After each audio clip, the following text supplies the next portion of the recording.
जादुई जलपरी।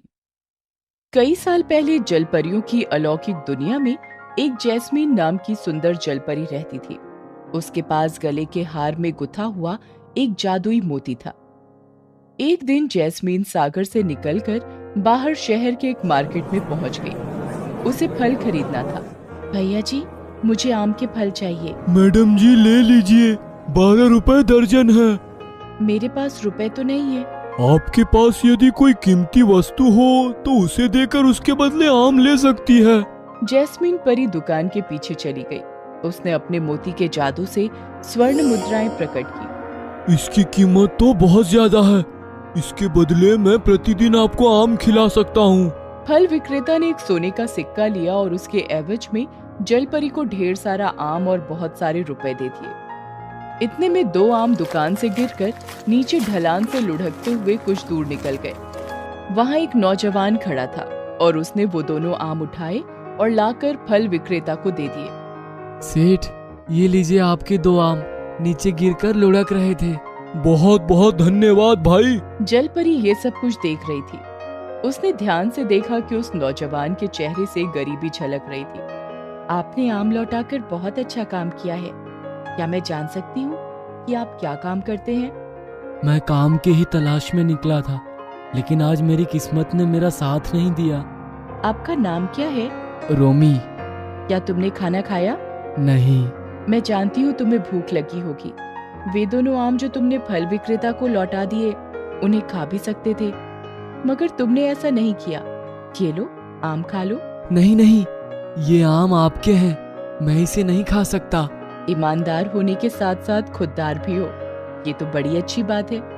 इतना कहकर जलपरी मार्केट में आगे बढ़ गई और रोमी अपने काम की तलाश में जुट गया। कुछ समय के बाद जलपरी समंदर के किनारे पहुंच गई। उसने देखा कि रोमी सर नीचे झुकाकर बैठा था। अरे रोमी, यहाँ अकेले बैठकर क्या कर रहे हो? हाँ जी, आज तो कोई काम ना मिल सका, इसलिए बैठा हूँ। जैस्मिन जलपरी ये भी जान गई कि रोमी ने अब तक कुछ भी नहीं खाया होगा और वो मुफ्त में आम भी नहीं लेगा। अब उसे रोमी पर बड़ी दया आ रही थी। रोमी, मैं तुम्हें काम दे रही हूँ और काम के बदले जाहिर है मेहनताना भी दूंगी। रोमी के मुरझाए हुए चेहरे पर चमक आ गई। बताइए देवी, मुझे क्या करना होगा? तुम्हें प्रतिदिन मुझे टापू से लेकर आना और फिर शाम तक वहाँ पहुँचाना होगा। मैं ये कैसे कर पाऊंगा? मेरे पास तो नाव भी नहीं है। मेरे पास नैया है पर खेवैया नहीं। तुम्हें खेवैया की भूमिका निभानी होगी। इस काम के लिए मैं तुम्हें रोज 2 स्वर्ण मुद्राएं दूंगी। ये तो बहुत ज्यादा है। चाहे तूफान आए या कोई भी मुसीबत आए, तुम्हें प्रतिदिन मेरा साथ निभाना होगा। इस काम के लिए ये मेहनताना ठीक रहेगा। हे देवी, मैं इस काम के लिए तैयार हूँ। रोमी, मेरे पेट में चूहे बहुत उछल कूद मचा रहे हैं। चलो पहले हम दोनों खाना खाते हैं। जलपरी और रोमी साथ में खाना खाने के लिए एक अच्छे होटल में चले गए। दोनों जब समुद्र के किनारे पहुंचे तो वहां जलपरी ने जादुई शक्ति से एक नाव प्रकट कर दी थी। रोमी ने जलपरी को नाव में बिठाकर टापू तक पहुंचा दिया। एक दिन रोमी जलपरी को टापू पर छोड़कर वापस आ रहा था, तभी समुद्र में एक बड़ा तूफान आ गया। अचानक नाव डूबी और उसके साथ साथ रोमी भी पानी में डूबने लगा। जादुई जलपरी ने पलटकर देखा, तब वो तुरंत समुद्र में कूद पड़ी। वो लहरों को चीरती हुई तेजी से रोमी की तरफ बढ़ गई और उसे लेकर टापू पर किनारे चली आई। जलपरी के जादू से रोमी को होश आ गया। नाव कहाँ चली गई? नाव दूसरी आ जाएगी। तुम्हारी जान की कीमत सबसे अधिक है। मैं तुम्हें किसी भी कीमत पर खोना नहीं चाहती। जलपरी बड़े प्यार से रोमी की आंखों में देख रही थी। रोमी का सिर जलपरी की गोद में था। दोनों ने एक दूसरे के प्यार को भांप लिया। जलपरी रोमी को अपना जीवन साथी बनाने का फैसला पहले ही कर चुकी थी। कुछ ही दिनों में दोनों का विवाह हो गया और वे सुखपूर्वक जीवन बिताने लगे। जादुई चेहरा। अमर और लक्ष्मी कॉलेज से लौटते वक्त एक गांव के चौक से गुजर रहे थे। अरे अमर, ये किशन दूध वाला जो है, उसकी 2 बीवियां थी क्या? मुझे कुछ खास पता नहीं है, लेकिन लोग कहते हैं कि उसको 2 बीवियां थी। ये जो अभी है ना, वो इतनी सुंदर नहीं थी। उसे किसी से वरदान मिला था, उसके बाद वो सुंदर बनी। मतलब ये तो बड़ी दिलचस्प कहानी होगी।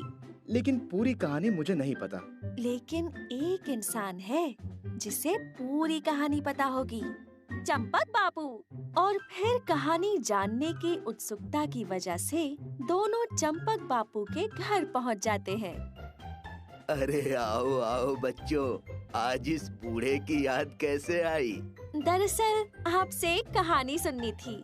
कहानी? कैसी कहानी? बापूजी, दरअसल वो किशन वाले बीवी की कहानी। अच्छा वो, लेकिन वो तो बड़ी लंबी कहानी है। फिर भी हमें सुननी है और अभी सुननी है। ठीक है तो सुनो। एक बार की बात है, किशन दूध वाले की 2 पत्नियां हुआ करती थी। उसकी जो पहली पत्नी थी वो समय के साथ बदसूरत दिखने लगी थी। तब किशन ने एक सुंदर लड़की के साथ शादी करके दूसरी पत्नी ले आया। उसकी बड़ी पत्नी का नाम था नैना और छोटी पत्नी थी सुनैना। पहले तो सब ठीक ठाक चलता रहा, लेकिन एक समय ऐसा आया कि सुनैना को अपनी सुंदरता पर बड़ा गर्व होने लगा। वो दिन ब दिन घमंडी और बदतमीज बनती गई। और फिर एक रात। अरे सुनैना, क्या कर रही हो? जी, आपने मुझे बुलाया? तुम्हें नहीं, मैंने सुनैना को आवाज लगाई थी। सुनैना अपने बाल संवार रही है। आप मुझे बताइए ना, क्या काम है, मैं कर देती हूँ। अरे वाह वाह, मुझे जरा सी आने में देर क्या हो गई, तुमने तो मेरी बुराई ही शुरू कर दी। ना सुनैना, मैं तुम्हारी बुराई नहीं कर रही थी। हाँ, मैं काम छोड़कर बाल संवार रही थी। ये बुराई नहीं तो और क्या है? देखो सुनैना, तुम्हें कोई गलतफहमी हो रही है। हाँ, मैं बेवकूफ हूँ जो मुझे गलतफहमी होगी। तुम दोनों अपना झगड़ा बंद करो और नैना, जाकर मेरे लिए दूध लेकर आना। अरे मेरी प्यारी बीवी, तुम क्यों उसके मुंह लगती हो? जाने दो ना।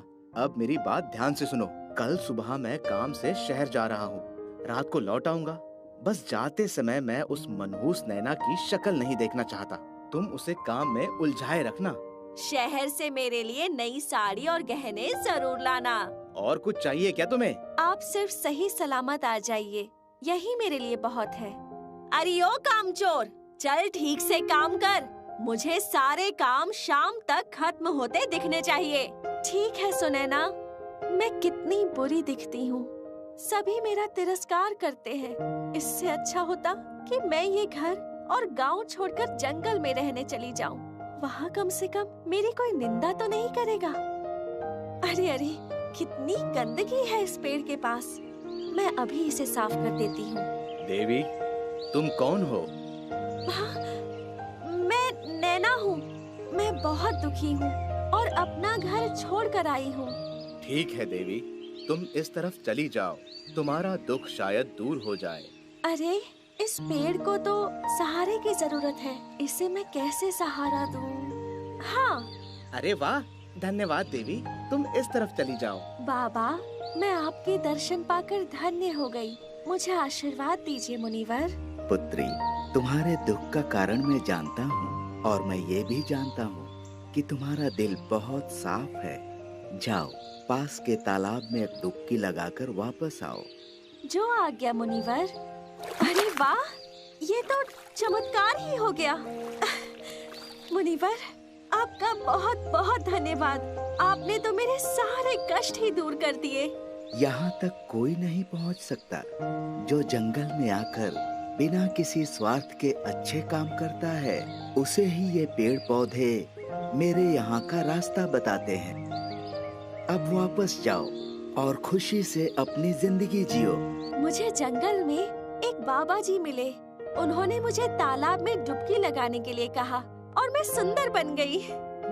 अब मैं उस बाबा को ढूंढकर तालाब में डुबकी लगाकर और सुंदर बन जाऊंगी। अरे कितनी गंदगी है इस पेड़ के पास। इतना गंदा और भद्दा पेड़ तो मैंने आज तक नहीं देखा। देवी, क्या तुम ये गंदगी साफ करने में मेरी मदद करोगी? छी, मैं क्या तुम्हें सफाई करने वाली लगती हूँ? मैं तो उन बाबा को ढूंढ रही हूँ जो तालाब में डुबकी लगवाकर खूबसूरत बनवाते हैं। अच्छा, तो वो बाबा तुम्हें इस और मिलेंगे। तुम तो टेढ़े मेढ़े हो गए हो। अरे हंसो मत, मेरी मदद कर दो। कोई लकड़ी लेके मुझे सहारा दे दो। अरे जाओ जाओ, मैं अपना वक्त क्यों बर्बाद करूं? मैं तो उन बाबा को ढूंढ रही हूँ जो तालाब में डुबकी लगवा कर खूबसूरत बनवाते हैं।